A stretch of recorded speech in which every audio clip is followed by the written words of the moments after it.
প্রিয় দর্শক আসসালামু আলাইকুম। তো দর্শক যাকে দেখতে পাচ্ছেন তার নাম হচ্ছে ফারিয়া। ফারিয়ার বিয়ে শাদী হয়নি। ফারিয়ার জীবনের বাবা নেই, ফারিয়ার মা আছে।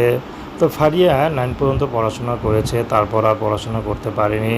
ফারিয়ার ইচ্ছা ছিল লেখাপড়া করে অনেক বড় একটা কিছু হবে, নিজের ভবিষ্যৎটা গোছাবে, ভালো একটা ছেলেকে বিয়ে করবে। তো এখন তার ভালো ছেলে বিয়ে করতে পারবে না, বা ভালো বংশেরও কোনো পুরুষ বিয়ে করতে পারবে না। তো ফারিয়ার একটি কথা, আমার ভালো বংশ দরকার নেই। আমি যতটুকু লেখাপড়া করেছি, যতটুকু জানি, যদি জীবনে চলার জন্য একটা ভালো একটা মানুষ পায় তাহলে আমার আর কোনো কিছু দরকার নেই। আমার শুধু একটা ভালো মানুষ দরকার, আমার কোনো বংশ পরিচয় দরকার নেই। সে বিবাহিত হোক আর বয়স বেশি হোক, তাতে কোনো সমস্যা নেই। যদি আমার পাশে সারা জীবন থাকতে পারে ফারিয়া, আর কোনো কিছু চাওয়ার নেই। তো দর্শক, এই ছিল ফারিয়ার জীবনের সংক্ষিপ্ত জীবন কাহিনী। তো প্রেম, ভালোবাসা, বিয়ে শাদী করা একান্ত আপনাদের ব্যক্তিগত ব্যাপার। আসসালামু আলাইকুম। তো দর্শক, এই ছিল ফারিয়ার জীবনের সংক্ষিপ্ত জীবন কাহিনী।